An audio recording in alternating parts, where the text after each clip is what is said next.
கச்சத்தீவு விவகாரத்தை பாரதிய ஜனதா கட்சி தனது தேர்தல் பரப்புரையின் உத்தியாக பயன்படுத்தி வருகிறது.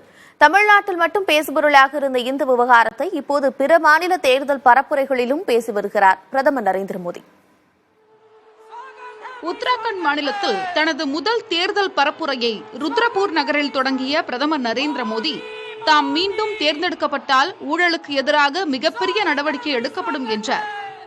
காங்கிரஸ் மற்றும் இந்தியா கூட்டணியின் உள்நோக்கம் தெளிவாக தெரிவதாகவும், மீண்டும் தாம் பிரதமராக தேர்ந்தெடுக்கப்பட்டால் பெரும் பிரச்சனை வெடிக்கும் என்று ராகுல் காந்தி கூறியுள்ளதாகவும் பிரதமர் விமர்சித்தார். காங்கிரஸ் இன்னும் எமர்ஜென்சி கால மனநிலையிலேயே இருப்பதாகவும், அந்த கட்சிக்கு ஜனநாயகத்தின் மீது நம்பிக்கை இல்லை என்றும் பிரதமர் தெரிவித்தார். தமிழ்நாட்டில் பேசுபொருளாக இருந்த கச்சத்தீவு விவகாரத்தை உத்தரகாண்டிலும் பிரதமர் பேசினார். தமிழ்நாடு के पास समंदर में एक कच्चा थीवी टापू है, द्वीप है। वो द्वीप भारत का हिस्सा था, लेकिन कांग्रेस ने उसको श्रीलंका को दे दिया।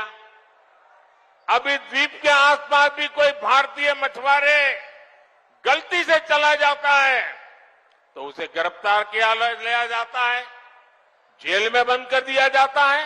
காங்கிரஸ் அரசின் பொறுப்பற்ற இந்த நடவடிக்கையால் இந்திய மீனவர்களின் வாழ்வாதாரம் பாதிக்கப்பட்டுள்ளது என பிரதமர் மோடி குற்றம் சாட்டினார்.